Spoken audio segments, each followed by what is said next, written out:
My name is Jason J. Rock Houston, and you're listening to Chaotic Riffs Magazine. We can be found on the web at www.chaoticriffs.com. Our guest tonight is Ben Chapman, the lead singer from the band Mourning. Now, Ben, you guys are based out of Phoenix, Arizona. Is that correct? Yes, sir. And is there much of a metal scene there these days? Man, it's huge, dude. The scene here is definitely full of a lot of metal. Oh, that's great. That's great to hear. Now, you guys have a new album come out. What's the release date for that?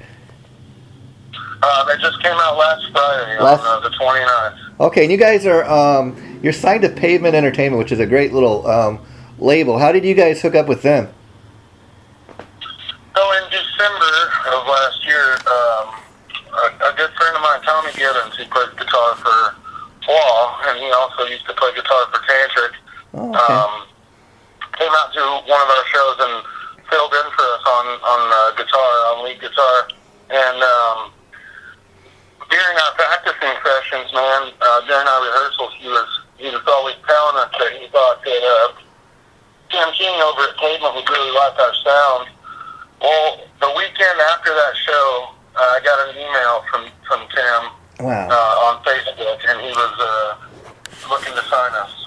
Yeah, you know, and what I love about Pavement is first of all, it's a label that's run and operated by a guy that's a musician himself, Tim King, the bass player from Soil, obviously. And I love the fact that, here's a guy that's helping fellow musicians, so when he's signing bands to his label, he's lived a life, like I said. He can kind of, he's in perfect place to help these bands. And I also dig the fact that it's Tim King's label, you might expect it to be like nothing but metal acts, but like you said, they've got Tantric, they've got they've got you guys, they've got they've got Gardner on there, man. Yeah. They've got things all over the map. They got softer stuff, they got some pop stuff. They got rap, everything. For the most, man, there's a lot of roots. There's a lot of roots, new metal on there, and that's kind of where we fall in. Yeah, so you guys kind of that's kind of my next question, because I listened to the single and I was checking out the video for Up to You, and that kind of has like an alternative rock feel to me. Is that kind of so you'd kind of label you guys as new metal? I would say that we are alternative metal. Yeah, okay. Which or new metal. I mean, really just depends. Some people even just say that we're rock or hard rock, but I think we're a little edgier than to just be labeled as rock. Yeah, rock and roll. I think of like AC/DC and like Aerosmith when I think of rock.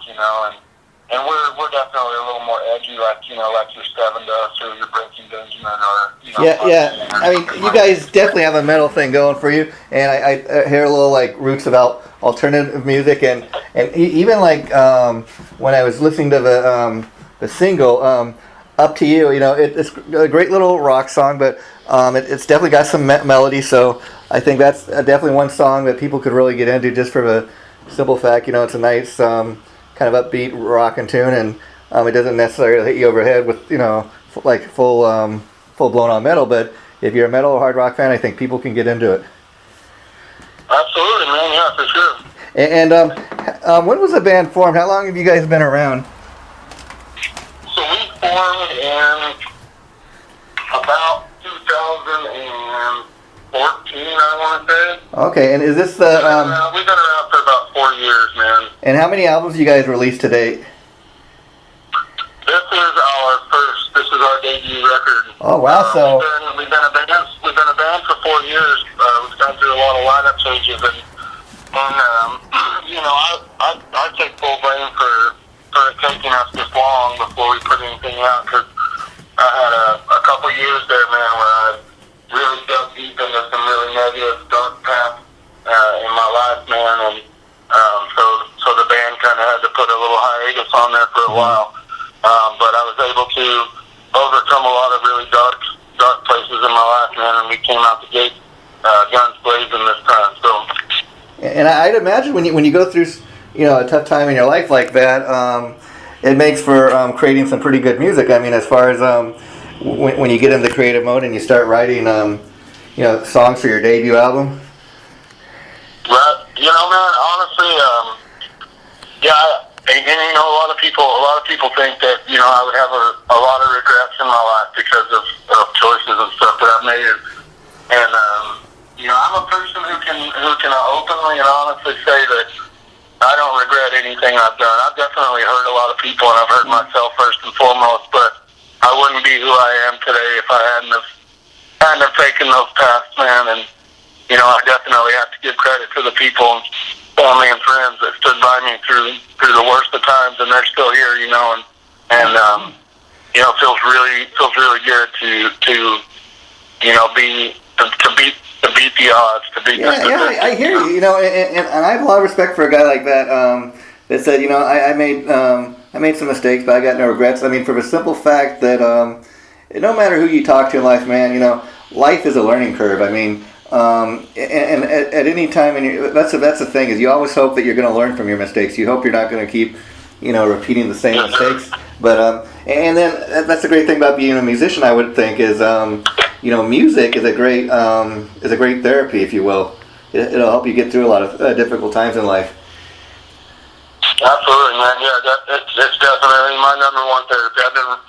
I've been writing songs since I was a little kid, man, in school, and teachers a lot of times like to take my papers away from me because I would instead of doing my homework, I'd be writing songs. But yeah. And so I was curious, in addition to being the lead singer, do you play any instruments? I am actually what they call a multi-instrumentalist. Oh, that's cool. That's if you will. I play drums, guitar, bass. I play a little mandolin, and I sing, man. And actually, for a long time, man, drums is what I thought I was going to end up doing. As far as music goes, I really took off on the kit, but. That's kind of interesting. Yeah, that's kind of interesting, because a lot of famous guys that ended up as frontmen, like I've heard like Steven Tyler from Aerosmith, even the late singer from Warren, Janie Lane. These are guys that start out as drummers, sitting in the back of the stage, and then they later went on to become. Sully Erner from Godsmack also, dude. He started as a drummer as well. Yeah, and that's kind of interesting to go from being in the back of a stage as a drummer to being the front man. So when you made that kind of decision to make that switch, did that take a lot of getting used to, or like when you first became a front man and were up in front of the stage as a doing the singing and that, did that take a while for you to get comfortable with your ability to do that, or did it seem like a natural fit right away? Honestly, man, for me, I feel like I've always kind of craved the spotlight. And, in everything I do, man, I've always wanted people to, I've always been the look at me kind of person, sometimes that's not the best thing, but, I've definitely, stepping into the spotlight for me is where I feel the most comfortable. And the more people, the better for me. Yeah. And I honestly think that it boils down to the fact that, I feel like I have a lot to say and I want people to hear it. So I find a lot of comfort in being in the front, man, and so people can, hopefully relate to something I have to say, man. And if there's one little piece of information that I can give out to help somebody, man, then that's, that makes me happy. Yeah, I mean, it sounds like you got the ability to, communicate with your audience that much more. Now, I was curious, as a songwriter, of course, you know what each of the songs are about, but does it kind of trip you out when like somebody tells you that one of your songs personally touched them, and they're like, oh man, it really made me think to when I went through this horrible time in my life or whatever, and you're like, I'm glad it helped you get through it, man, but that's not what the song's about. I mean, does it kind of trip you out that somebody could hear a song that you wrote and they get something totally different out of it than what you even wrote it about? Right, man, and that's a really good question, because for me, and I said this on the last interview that I did.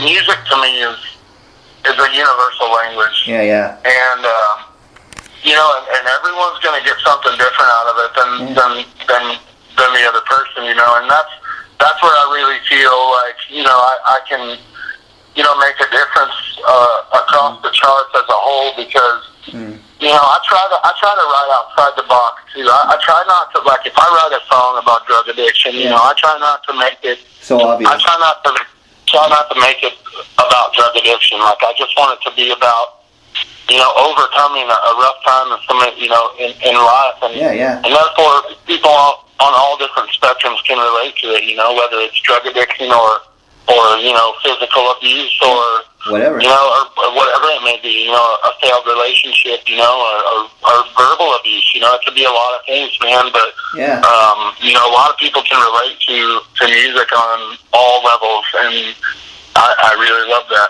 Yeah, it's funny when you look at the current state of the world, politically and stuff, and how uncivil people currently are, and who are on opposite sides of the aisles, and just because you have a different political view than say your neighbor, people that were once best friends are now mortal enemies just because of political belief. Whereas you look at music, like you're saying, which is one thing that really does have the power to unite people. I mean, you get a whole bunch of metalheads in a arena, or even like a House of Blues or something, and they're at a concert seeing their favorite band, and you look at the people out in the audience, they are all one. I mean, for the most part, everybody there for a moment in time to see their band, and even music. People, when there are horrible tragedies in the world, a lot of musicians come together. They put on these great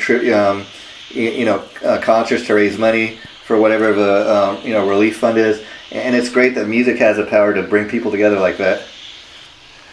It is, man. It's very touching. It's very great, and I said this before too, man. Like, music is definitely one of those things where you can be in a room with 1,000 other people that you've never met, and probably wouldn't, but you meet together in the same room for the common love of music, and that's where people can really fall together, man, and relate on something common between people that have completely different views on religion or the government, or anything, dude. But they're there and they have that same common love. So, music is definitely something that brings people together who normally wouldn't probably even hang out in the same room. Yeah. And let me ask you, Ben, because you said like the band's been together 4 years, so for the last 4 years, you guys have probably been kind of just, getting the band out there, playing shows, and getting ready to, sign that record deal now. So what was that like when you finally got your first record deal and you finally signed on the dotted line? That must have been a great moment in your life. Man, that was actually one of those days where, I always wanted to believe that it would come, but I never actually thought that it would come to fruition, because I've never been the greatest person, man. I've made a lot of really bad choices in my life, and a lot of my blessings that I currently have, I feel are undeserved, but when that day came, it was huge for me. I just remember a complete change in how I feel about life, man. I feel, that day gave me purpose, I feel. And, my whole family, my entire family is full of musicians. My father was my father played piano with Louis Armstrong back in the 40s, and my mom was a rock drummer. My brother, still to this day, plays keyboard, so we're all musically inclined, and for that to happen to me, it was the first member in my long line of family members who is actually finding success in what they're doing on a global level. Wow. And it feels really good, man. It feels really good. Yeah, because I've never met you personally, Ben. I'm just talking to you on the phone for the first time, and I get a pretty good feeling for people. And you seem like a guy that, like you've been telling me, you've been through certain hardships, like we all have in life. So some go through more rough spots than others, but in any event, like I said, it's a learning curve, and I've never personally met you, but you sound like a pretty good guy who's just been through some hard times, and maybe you gotta look at it this way. Whatever you went through, you got through it. You came out on the other side, and maybe also good things are starting to happen to you because you have learned from your mistakes, and you are doing something with your life. I mean, it's all kind of how you look at it. And so you got the band now. You guys have been going for 4 years. The first album just came out now. They say when a band first they say like when you release your debut album, that's kind of what you've been working for your whole life when you're a musician. So when you guys signed the record deal, I was curious. Did you, in fact, that you've been touring for the last 4 years? Were a lot of these songs that are on the debut album or these songs that you were already playing live, or were a lot of the songs specifically written, once you got the record deal? So, these actually all 6 songs that are on this record, we've been playing for, the last several years for sure. Track one is Scarred, track 2 is Falling, and those 2 songs were the first songs that we wrote as a band. Yeah. Scarred being the first one. We actually wrote Scarred on my audition, actually, to the band. They had a bunch of guys in the that were meeting up on a regular basis to practice, but they didn't have a singer. Uh-huh. And these guys tracked me down through word of mouth from other musicians in the valley. Said you guys need to check out this guy, he's really good. And so they actually showed up at my house one night, and they were like, "Hey, we hear that you're a singer for this kind of hard rock new metal thing. Would you like to give our band a shot?" So I came over, man. We wrote Scarred on the first practice together, and minus little changes here and there, man. It's stayed the same since day one. But there's a few tracks on that record that changed when we hit the studio, minutely. But as far as the songs as a whole, I mean, we've been playing these same 6 songs for a few years, man. So. And so, like, you've been part of a band for the last 4 years, so you're definitely like contributed to the songwriting, right? I mean, these weren't songs. Yeah, man. I mean, these weren't songs that the previous. Definitely. What I'm asking, I guess, is these aren't songs that they had written with the previous singer, right? They never had a singer before me. Oh, okay. So you were just they just got okay. That's what I was asking because you said they auditioned you, so you were the first singer. Okay, that's good. Thanks for clearing that up. I'm sorry. Now, yeah, no worries. Yeah. Now I love the single, like I said, especially the video. It's a real professional looking video. Talk a little bit about the video. Did that take a long time to film? We shot that video in one day, over about 7 hours, I think, man. And the engineer is a really, really good dude. His name's Larry.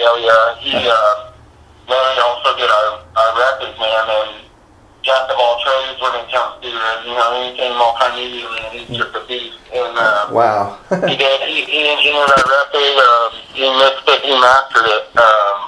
And as well as tracking it and slight bits of production here and there. But, Larry did our video, man, and we filmed part of it in his house with some actors, and then we filmed the rest of it at his rehearsal space in Mesa, Arizona. And, he spent about 3 weeks on the editing part, so I got to give him some credit there, man. He definitely put a lot more time into it than we did.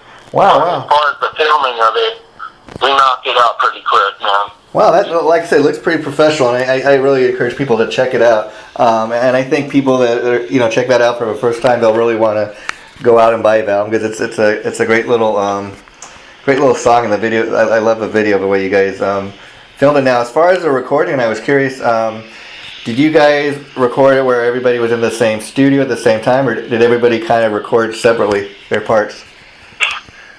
Yeah, what you're speaking of is called live tracking. That's where all the members would be in the same room at the same time recording. You'll find that a lot on bluegrass records or like jazz. And there are some occasional, you will find some producers and engineers, man, that swear by live tracking. I've got a buddy named Schmitty, man. I used him for a long time out here recording music, man, and he swears by the live tracking too. He feels like a band can really get a better feel for each other and groove and vibe better when they're in the same room tracking at the same time. But for us, man, we all did individual tracking. That's just how we did the record. We laid the drums, and then we laid the bass, and then the guitars, and then the vocals last. And so this being your first record, so you guys go in there and record it like that. Now, when you've got the the final pressing of the CD in your hand, and you put it on the CD player and you hear it for the first time, what was that experience like?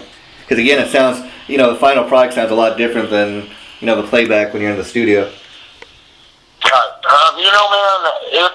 Man, we've had a little bits and pieces of it, here and there. We've got to taste it here, over a few times. We track a song, we come out of the studio, we get an email shot sent over to us pretty much in the same day as, a pseudo mix. But wow. As far as the final mix and master went, we got that all at the same time, and it was incredible to go back and play it from start to finish, man. I bet it feels really good when you put a lot of work into something and you get to see it finalized, man. It feels really good. It's got to be like your dream come true. As a musician, that's what you've been working for all your life. That's what this last 4 years has been about. And then you got the CD in your hand. People have been hearing these tunes live. They can go and they can go get the CD. And you're talking about live track. Maybe I'm showing my age, but back in the day when I was coming up, that's the way all the classic bands did it back in the day. But of course for financial reasons and everything, and just technology being what it is, it's much easier. You don't even really need a professional recording. People record albums in their home, so that's the beauty of that. Right. Yeah. Man. I definitely know a lot of people that do that. Man, I've got a really good friend named Gio, and he does all his own tracking and stuff. He does his own recordings at his house. Really good quality, man, but it's also about the quality of the musician, man, because not just anybody can go in their home and put some really good stuff, put some really good stuff together and it'll come out really good on the other end, it takes a good quality musician to do that, but and then a lot of people, and then on the flip side, a lot of good luck doing that, man. And then on the flip side, you got people that aren't hugely talented, but they can hide that with certain technologies and stuff. But another thing, I'm showing my age here, is I remember back in the days when they used to have things called records and CDs. I mean, you can still get physical CDs, but it's getting harder and harder to find. I'll give you a good example. The other day, I walked in my local Best Buy, and they usually have a CD section. I'm like, what happened to your CD? Oh, we don't sell CDs anymore. Oh no! Yeah, and that's a very sad state of affairs. Now, I live in the Los Angeles area, where back in the day, like I said, when the music scene here was huge, you'd have Tower Records and you'd have record stores all over the place. The land of Hollywood, that was once a huge music scene. You're lucky if you can even find one record store. Whereas in other parts of the United States, they got record stores still. It just amazes me. I get a lot of my stuff online, like through Amazon. But here's the thing. I'm a music fan, so I like to support my bands, so if I have to go to that band's website and order a CD through them, that's what I'll do. That's the only good thing I can see about there be less and less stores that sell music. If you have to go online, if you have to go to the bands and you're a fan, you'll support your band now, maybe. Yes, sir, man. Yeah, all day long, man. Yeah, and that's the other thing that I dig about, like you said, the band's been together 4 years, and that's what you guys have been working for, and you finally got your debut album out, which is a great achievement. But there are certain bands that they've got like maybe 3 or 4 albums out already, and they're like, you know what? Nobody's buying CDs. We're not going to bother writing or recording any new music. We're just going to live off our catalog of music, and that's cool to a certain extent. But I dig the bands that are doing what you guys are doing, that are continuing to put out new music. That's, to me, that's how you're going to keep your fan base, Yeah, man. Absolutely, dude. Yeah, you definitely can't go stale. Yeah. Well, before we wrap this up, I was curious. So, the new album's been out about a week, you said. What are you guys' plans tour-wise? I mean, does it kind of depend on how the album starts selling, or are you guys getting anything lined up that you can announce? We have, there's nothing at the moment that I can announce, just because nothing's been finalized. But I can definitely tell you that you will see it in a state near you, most likely your own state. And if we're speaking Hollywood or the LA area, you will definitely see us very soon. Okay. Wow, that's great. That is a guarantee. So And then hopefully, depending on how the album does, maybe you guys will get a chance to go overseas. I guess that would be the goal, huh? We've got some radio playing in London right now. We've got some radio playing in France. Wow. So that definitely looks promising for us right now, man. So fingers crossed, man. Fingers crossed. Yeah, and that's what I love about the power of internet. I mean, I talk to musicians like you all the time, Ben, and it trips me out where like there are spots in the world. I mean, even a place like London where your band hasn't even stepped foot in. So, but these people are checking out your music, maybe just because they came across you guys on Facebook or whatever, and that's got to be a great feeling. We haven't even stepped foot in that country. They're playing our music. Yeah, man, they're giving us a lot of love right now. It feels really good because I've never been out of my own country ever. So for me to be getting some love somewhere, especially on a different continent, man, that feels really good for me. Well, we've been talking to Ben Chapman, the lead singer from Mourning, and once again, Ben, I'd like to thank you for taking time to talk to us. It's been a real pleasure. I want to give a shout out to our mutual friend Barbara, who's your publisher. She's helped me get a lot of great interviews, such as this one. So the interview here, Ben, will probably be going up in probably about a month or so. I'll let her know once it gets posted, and you guys are more than welcome to post on all your websites, do whatever you want. And please keep in touch, Ben, because anytime you want to have anything to promote, please feel free to reach out and we can do it again. Absolutely, Jason. I appreciate it, man. Hey, take care, my friend, and good luck with the new album. Thanks again. Bye-bye, Ben. Thanks.